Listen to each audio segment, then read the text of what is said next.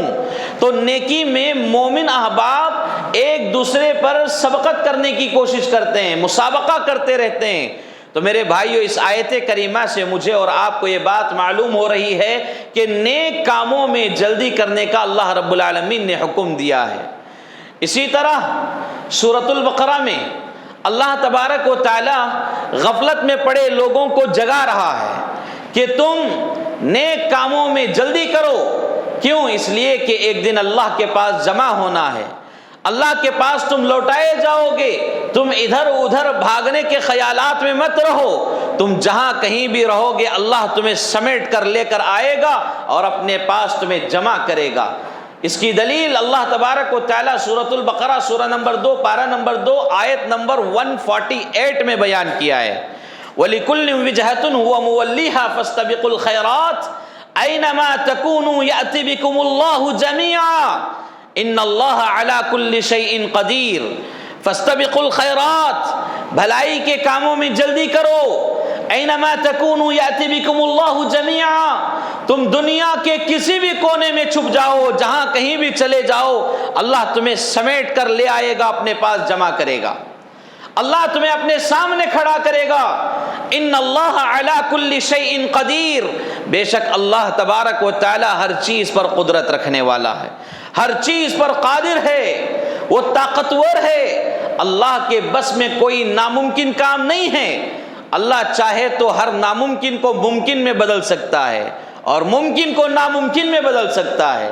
اللہ رب العالمین کی طاقت میں کسی بات کی کمی نہیں ہے۔ میرے بھائیوں، اللہ تبارک و تعالی غفلت میں پڑے لوگوں کو جگاتے ہوئے کہہ رہا ہے، تم اپنے رب کی طرف مغفرت مانگو، مغفرت مانگنے میں جلدی کرو، بخشش طلب کرنے میں جلدی کرو۔ وسارعوا الى مغفرۃ من ربکم وجنۃ عرضها السماوات والارض اعدت للمتقین، سورہ آل عمران آیت نمبر 133۔ اللہ تبارک و تعالیٰ اس میں بیان کر رہا ہے کہ اے لوگو، تم اپنے رب سے مغفرت بخشش طلب کرنے میں جلدی کرو۔ وسارعوا، بعض مفسرین نے اس کا معنی دوڑنے کا بھی کیا ہے، یعنی اللہ کی مغفرت کی طرف لپکو، اللہ کی مغفرت جلد سے جلد حاصل کرنے کی کوشش کرو۔ اور اللہ تبارک و تعالیٰ آگے فرما رہا ہے، اس جنت کی طرف لپکو جس کی چوڑائی زمین و آسمان کے برابر ہے، اعدت للمتقین، جو متقیوں کے لیے تیار کر دی گئی ہے۔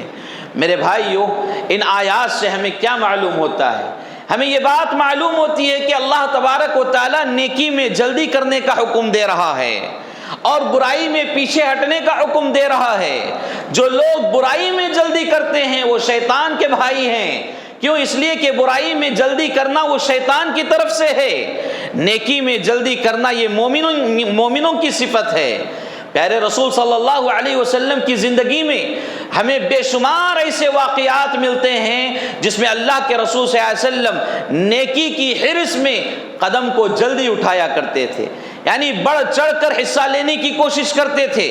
ان واقعات میں بطور مثال ایک واقعہ ہمارے درمیان کافی ہے، جس کو امام محمد بن اسماعیل البخاری رحمہ اللہ اپنی صحیح بخاری کی حدیث نمبر 1221 کے تحت نقل کیا ہے، جس کے راوی حضرت عقبہ بن عامر رضی اللہ تعالیٰ عنہ فرماتے ہیں، میں نے اللہ کے رسول صلی اللہ علیہ وسلم کے ساتھ ایک مرتبہ عصر کی نماز پڑھی۔ عصر کی نماز جیسے ہی آپ نے سلام پھیری، فوراً اٹھ کر کھڑے ہو گئے اور اپنے بیویوں کے حجروں کی طرف کسی ایک حجرے میں داخل ہو گئے، کسی ایک بیوی کے حجرے میں داخل ہو گئے اور وہاں سے فوراً واپس لوٹے تو صحابہ کرام رضوان اللہ علیہم اجمعین کے چہروں پر کچھ فکر مندی ظاہر ہو رہی تھی، یعنی اللہ کے رسول صلی اللہ علیہ وسلم کبھی سلام پھیرتے اس طرح فوراً نہیں گئے، آج اللہ کے رسول صلی اللہ علیہ وسلم چلے گئے تو کیا ماجرا ہے؟ صحابہ اس فکر میں مبتلا تھے۔ اللہ کے رسول صلی اللہ علیہ وسلم اپنے صحابہ کے چہرے پڑھ لیتے تھے، اپنے صحابہ کا دکھ درد سمجھ لیتے تھے، ان کی فکر انہیں معلوم ہوتی تھی۔ یہ پیارے رسول صلی اللہ علیہ وسلم کی سب سے پیاری نشانی تھی کہ وہ صحابہ کے بارے میں بڑے نرم دل تھے، صحابہ کو ان کے چہروں سے پہچان لیتے تھے۔ اللہ کے رسول صلی اللہ علیہ وسلم نے صحابہ کی جب ایک کیفیت دیکھی تو ان کے سوال کرنے سے پہلے خود جواب دے دیے کہ میں آج سلام کے بعد اس لیے جلدی حجرے میں داخل ہوا کہ وہاں تقسیم کرنے والی چیزوں میں سے سونے کا کچھ حصہ میرے حجرے میں باقی تھا، سونے کا کچھ حصہ بچا ہوا تھا اور میں فوراً گیا اس کو تقسیم کرنے کا حکم دے کر آ گیا۔ یعنی اللہ کے رسول صلی اللہ علیہ وسلم کو نماز کی حالت میں یہ خیال آیا کہ وہ سونے کا ڈالا جو گھر میں رکھا ہوا ہے اس کو تقسیم کرنے سے پہلے اگر اللہ کے رسول صلی اللہ علیہ وسلم کی حیات ختم ہو جائے تو پھر اس کے بارے میں سوال کیا جائے گا۔ اللہ کے رسول صلی اللہ علیہ وسلم وقت کے نبی ہیں، وقت کے رسول ہیں میرے بھائیوں، اور امام الانبیاء ہیں، نبیوں کے امام ہیں، نبیوں کے سردار ہیں، سارے عالمین کے لیے رحمت بنا کر بھیجے گئے ہیں، لیکن آپ نیکیوں کے بارے میں کتنے محتاط ہیں، دیکھیے نیکیوں کے بارے میں کتنا خیال کر رہے ہیں، اس بات کو ہمیں دیکھنے کی ضرورت ہے۔ اسی طرح صحابہ کرام رضوان اللہ علیہم اجمعین کی زندگی میں ہمیں بے شمار ایسے واقعات ملتے ہیں جو نیکی میں بڑھ چڑھ کر حصہ لیتے تھے، نیکی میں جلدی کیا کرتے تھے۔ لہذا اسی ضمن میں ایک حدیث جو صحیح بخاری کی حدیث ہے، حدیث نمبر 4040/6، جس کے راوی جابر بن عبداللہ رضی اللہ تعالیٰ عنہ ہیں، وہ بیان کرتے ہیں، غزوہ احد کا ایک واقعہ بیان کر رہے ہیں کہ اللہ کے رسول صلی اللہ علیہ وسلم سے ایک شخص نے سوال کیا غزوہ احد کے دن کہ اللہ کے رسول صلی اللہ علیہ وسلم، اس جنگ میں اگر میں لڑوں، میں بھی شریک ہو جاؤں، میں لڑوں اور اسی جنگ میں مارا جاؤں تو میرا ٹھکانہ کہاں ہے، میرا ٹھکانہ کیا ہوگا؟ اللہ کے رسول صلی اللہ علیہ وسلم نے فرمایا کہ جنت، تمہارا ٹھکانہ جنت ہوگا، تم جنت میں چلے جاؤ گے۔ وہ صحابی اس بات کو سننا تھا میرے بھائیو، کھجور کھا رہے تھے، کھجوروں کو پھینکا اور فوراً لڑائی میں شرکت کی اور لڑتے لڑتے شہید کر دیے گئے۔ یہ نیکیوں میں جلدی کرنے کا سب سے بڑا معاملہ ہے میرے بھائیو۔ نیکی میں جلدی کیا کریں، نیکی میں سستی نہ کریں، نیکی میں غفلت ہمیں کسی قسم کا فائدہ پہنچانے والی نہیں ہے، البتہ نیکی میں غفلت و سستی ہمیں نقصان کی طرف لے جاتی ہے۔ لہذا نیکی میں جلدی کریں، نیکی میں سستی کا شکار نہ ہوں۔ ایک مشہور واقعہ جو کہ حضرت ابو بکر صدیق رضی اللہ تعالیٰ عنہ اور حضرت عمر بن خطاب رضی اللہ تعالیٰ عنہ کے درمیان پیش آیا، سنن نبی داؤد کی حدیث ہے اور صحیح حدیث ہے، اور یہ حدیث کی دیگر کتابوں میں بھی بیان کی گئی ہے۔ میرے بھائی، اللہ کے رسول صلی اللہ علیہ وسلم نے صحابہ کے درمیان یہ حکم دیا کہ اپنے مال میں سے کچھ حصہ اللہ کے راستے میں خرچ کیا جائے، اللہ کے راستے میں لگایا جائے۔ اللہ اکبر! حضرت عمر رضی اللہ تعالیٰ عنہ فوراً وہاں سے اٹھ کر چلے گئے اپنے گھر کی طرف، اور دل ہی دل میں یہ سوچ رہے تھے کہ وہاں ابو بکر بھی موجود تھے رضی اللہ تعالیٰ عنہ، اور ابو بکر رضی اللہ تعالیٰ عنہ سے میں کبھی آگے بڑھ ہی نہیں سکا، آج میں اتنا مال لے کر اللہ کے رسول صلی اللہ علیہ وسلم کی خدمت میں حاضر ہو جاؤں گا کہ ابو بکر رضی اللہ تعالیٰ عنہ کو بھی پیچھے چھوڑ دوں گا۔ یعنی مسابقہ، سبقت لے جانے کی ان کی خواہش ہو رہی ہے۔ اور حضرت عمر رضی اللہ تعالیٰ عنہ اپنے گھر میں گئے، جو کچھ تھا وہاں پر اللہ کے رسول صلی اللہ علیہ وسلم کی خدمت میں لائے اور اس کو جمع کیا۔ اللہ کے رسول صلی اللہ علیہ وسلم نے فرمایا، حضرت عمر سے سوال کیا کہ اے عمر، اپنے گھر والوں کے لیے بھی کچھ چھوڑ کر آئے ہو یا پورا لے کر آئے ہو؟ حضرت عمر رضی اللہ تعالیٰ نے کہا کہ نہیں اللہ کے رسول صلی اللہ علیہ وسلم، میں اپنا آدھا مال لے کر آیا ہوں اور اس کے آدھا مثل اپنے گھر والوں کے لیے چھوڑ کر آیا ہوں۔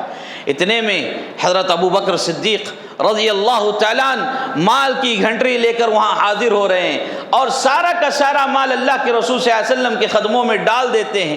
اور اللہ کے رسول صلی اللہ علیہ وسلم نے سوال کیا، اللہ کے رسول صلی اللہ علیہ وسلم سوال کیا، ما ابقیت لأہل بیتک یا ابا بکر، اے ابو بکر تم اپنے گھر والوں کے لیے کیا باقی چھوڑ کر آئے ہو؟ حضرت ابو بکر صدیق رضی اللہ تعالیٰ عنہ اللہ کے رسول صلی اللہ علیہ وسلم کے اس سوال پر کہتے ہیں، ابقیت لهم اللہ ورسولہ، میں اپنے گھر والوں کے لیے اللہ اور اس کی رسول کی محبت چھوڑ کر آیا ہوں۔ اللہ اکبر! یعنی ابو بکر صدیق رضی اللہ تعالیٰ عنہ سارا گھر اٹھا کر لے کر آئے، اور اللہ کے رسول صلی اللہ علیہ وسلم کے کہنے پر، پوچھنے پر کہہ رہے ہیں کہ میں اللہ اور اس کے رسول کی محبت، ان کا نام اپنے گھر میں چھوڑ کر آیا ہوں، اس کے علاوہ میرے گھر میں اب کچھ بھی نہیں ہے۔ حضرت ابو بکر صدیق رضی اللہ تعالیٰ عنہ کا یہ عمل دیکھنے کے بعد حضرت عمر رضی اللہ تعالیٰ عنہ پریشان ہو گئے، اور دل ہی دل میں خیال کرنے لگے کہ میں کبھی حضرت ابو بکر صدیق رضی اللہ تعالیٰ عنہ سے آگے بڑھ ہی نہیں سکتا۔ یہ نیکیوں میں مسابقہ ہے، نیکیوں میں جلدی کرنا ہے۔ رسول اللہ صلی اللہ علیہ وسلم کی یہ علامت تھی، یہ صفت تھی، اور صحابہ کرام رضوان اللہ علیہم اجمعین کے اندر بھی یہ صفت تھی۔ میرے بھائیوں، اس صفت کو ہمارے اندر بھی پیدا کرنے کی ضرورت ہے، نیکیوں میں آگے بڑھ چڑھ کر حصہ لینے کی ضرورت ہے، اور بالخصوص نیکی میں جلدی کرنے کی ضرورت ہے، نیکی میں سستی اور غفلت کا شکار نہ ہوں۔ حضرت عبداللہ بن عمر رضی اللہ تعالی عنہما کہا کرتے تھے۔ اس قول کو امام بخاری رحمہ اللہ نے اپنی صحیح میں نقل کیا ہے، حدیث نمبر 6416 کے تحت۔ اللہ کے رسول صلی اللہ علیہ وسلم کے یہ پیارے صحابی عبداللہ بن عمر رضی اللہ تعالیٰ عنہ کہا کرتے ہیں، اذا امسیت فلا تنتظر الصباح واذا اصبحت فلا تنتظر المساء خذ من صحتك لمرضك ومن حیاتك لموتك، یعنی جب تم شام کرو تو صبح کا انتظار مت کرو۔ اللہ اکبر، جب تم شام کرو تو صبح کا انتظار مت کرو، اور جب تم صبح کر لو تو شام کا انتظار مت کرو۔ خذ من صحتك لمرضك، اور تمہاری صحت کو بیماری سے پہلے غنیمت جانو۔ وَمِنْ حَيَاتِكَ لِمَوْتِكَ، اور تمہاری زندگی کو موت سے پہلے غنیمت جانو۔ اس حدیث میں، اس قول میں، اس بات میں اتنا بڑا پیغام ہے میرے بھائیو، ہم اگر دیکھیں تو اس کے ہم برعکس خلاف، اس کے برعکس نظر آتے ہیں، اس کے خلاف ہمارا عمل نظر آتا ہے۔ یعنی ہم صبح کر رہے ہیں تو ہم افطار کا انتظار کرتے ہیں، کب افطار ہوگی، کب شام ہوگی، کب ہم روزہ کھولیں گے، کب آزاد ہو جائیں گے، اور روزہ کھولتے پھر وہی گناہوں کی طرف ہم چلے جاتے ہیں۔ اور جب شام ہو رہی ہے تو صبح کا انتظار کر رہے ہیں، جلدی صبح ہو جائے، جلدی سحری کر لیں، اور یہ سحریوں کا معاملہ ختم ہو جائے، رمضان ختم ہو جائے، پھر سے ہم آزاد ہو جائیں۔ اس طرح اگر ہم سوچ رہے ہیں تو میرے بھائیوں ہم غلط کر رہے ہیں۔ رمضان کے اس مہینے کو غنیمت جانیں، اس کا بھرپور فائدہ اٹھائیں، اس کو اپنے ہاتھ سے جانے نہ دیں۔ جب ہم صبح کریں تو شام کا انتظار نہ کریں، شام کریں تو صبح کا انتظار نہ کریں، اور اپنی صحت کو بیماری سے پہلے غنیمت جانیں، اپنی صحت کو بیماری سے پہلے اس کی قدر کریں۔ کتنے بھائی ایسے ہیں جو صحت مند ہیں لیکن بیماری سے پہلے اس صحت کی حفاظت نہیں کرتے، اس صحت کے ساتھ وہ کھلواڑ کرتے رہتے ہیں۔ اور جو اس حدیث کا آخری جملہ ہے وہ ہے زندگی کو موت سے پہلے غنیمت سمجھیں۔ کیا مطلب ہے؟ موت آنے سے پہلے زندگی میں عمل صالح کر لیں، اچھے اعمال کر لیں، اسی میں تمہارے لیے نجات ہے، اسی میں تمہارے لیے بھلائی ہے، اسی میں تمہارے لیے کامیابی ہے۔ میرے بھائیوں، علیین اور سجین کے مقامات کے بارے میں ذکر کیا گیا ہے۔ روحیں جب وہاں جمع کی جائیں گی، سجین کے سلسلے میں وہاں جب بری روحیں وہاں جمع کی جائیں گی، وہ لوگ اللہ سے کہیں گے، اے اللہ ہمیں ایک موقع دے دے، ہم دنیا میں جا کر اچھا عمل کر کے آ جائیں گے، ایک موقع دے دے، ہم دنیا میں جا کر اچھا عمل کر کے آئیں گے۔ اللہ تبارک و تعالیٰ کہے گا کہ نہیں، اب موقع نہیں ہے، تم آ گئے ہو تو آ گئے ہو، پھر تمہیں لوٹانے کی بات یہ ناممکن ہے، محال ہے، تمہیں لوٹایا نہیں جائے گا۔ میرے بھائیوں، یہ موت آنے سے پہلے ہم اپنے آپ کی زندگی میں قدر کرنا سیکھیں، زندگی کو غنیمت جانیں۔ کیوں؟ اس لیے کہ ہنستے کھیلتے کودتے رہنے والوں کو بھی موت آ سکتی ہے، بستر مرگ پر لیٹے ہوئے شخص کو بھی موت آ سکتی ہے۔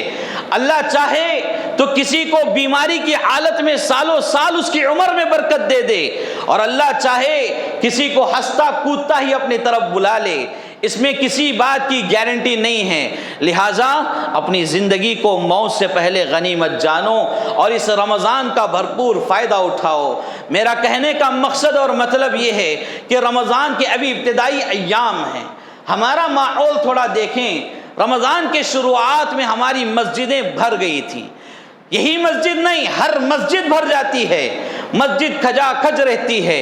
کیوں؟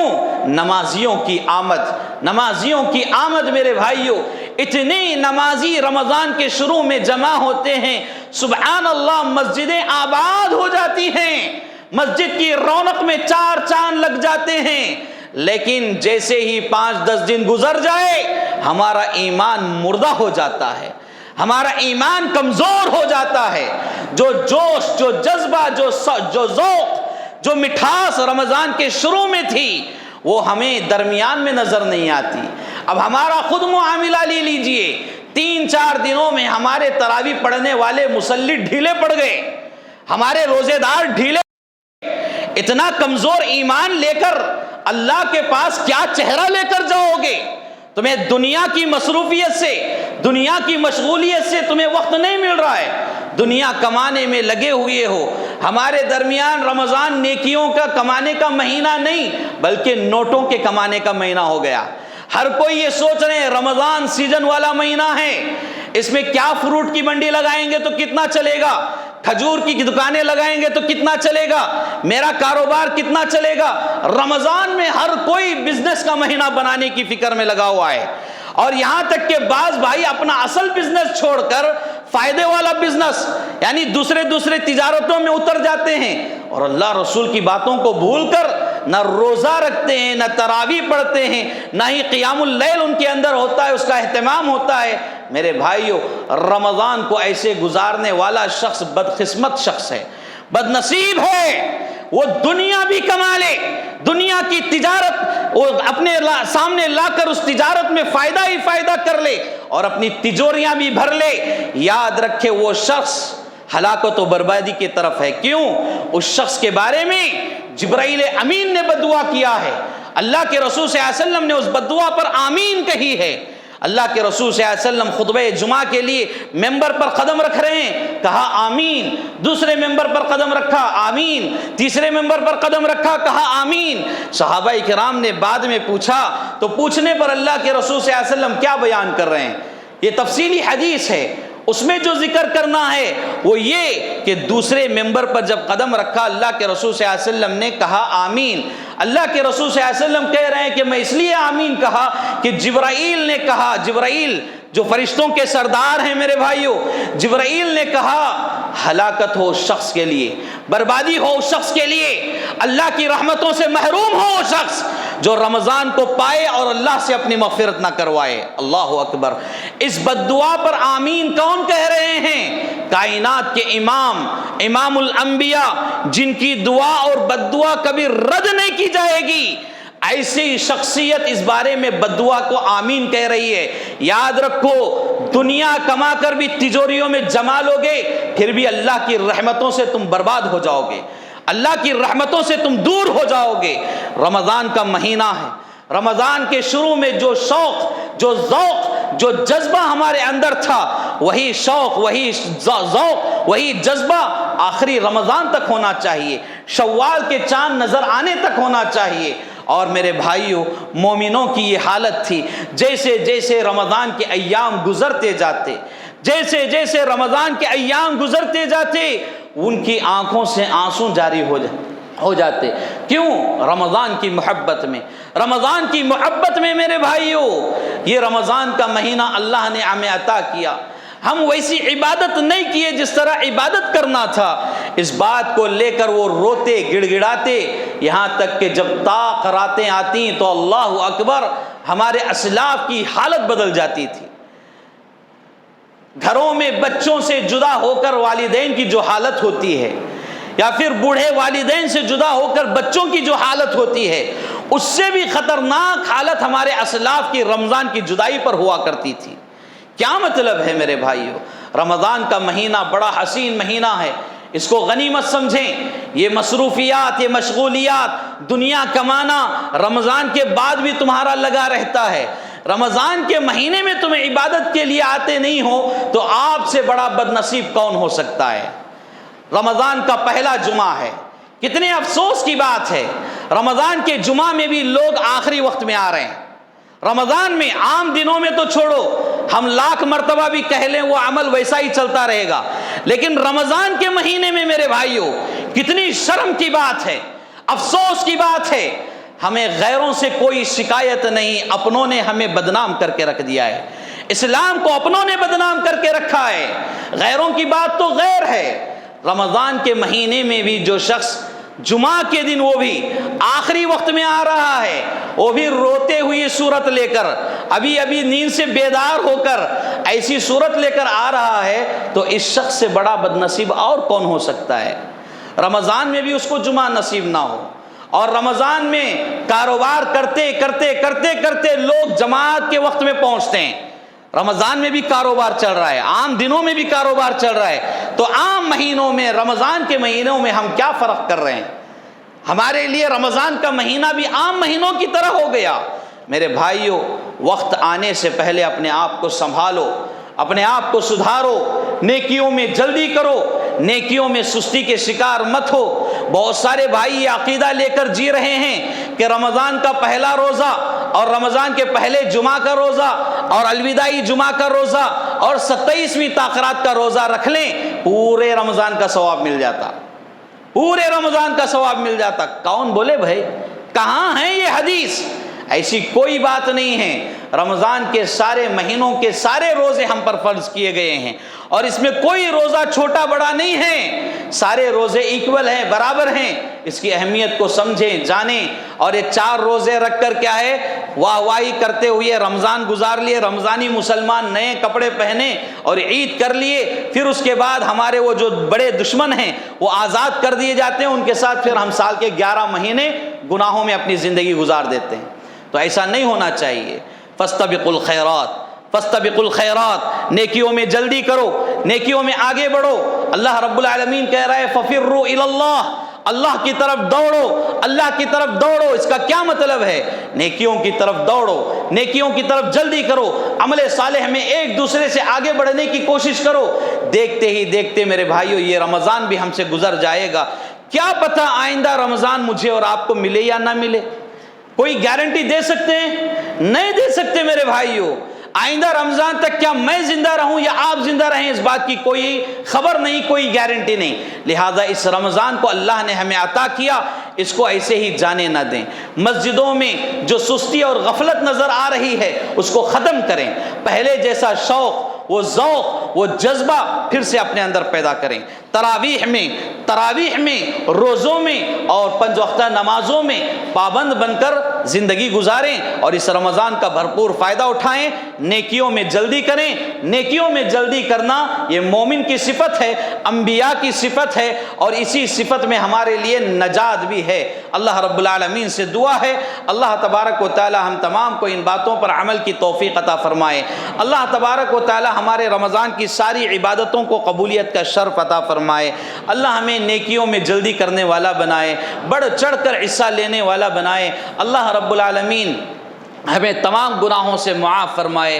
ہماری زندگی میں جو کچھ گناہ ہو رہے ہیں، دن کے اجالے میں، رات کے اندھیرے میں، اے اللہ ہم گناہوں کے پتلے ہیں تو ہیں تیرے بندے ہیں۔ اے اللہ تجھ بہترین معاف کرنے والا ہے، معافی کو پسند کرنے والا ہے، ہمیں معاف فرما، ہمیں درگزر فرما۔ اے اللہ ہمارے روزوں کو قبول فرما، ہمارے سحر و افطار کو قبول فرما۔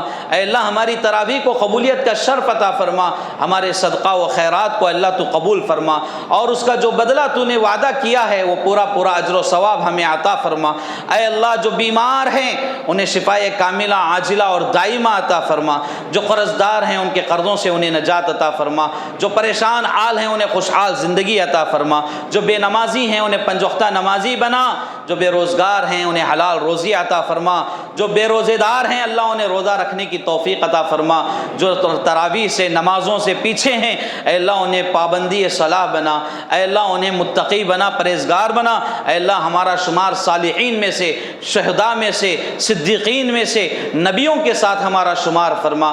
اے اللہ ہمارے گناہوں کو معاف فرما، جب تک دنیا میں رکھ توحید کی حالت میں رکھ، جب خاتمہ ہو تو حسن خاتمہ عطا فرما۔ آمین یا رب العالمین۔ وما علینا الا البلاغ المبین۔ والسلام علیکم ورحمۃ اللہ وبرکاتہ۔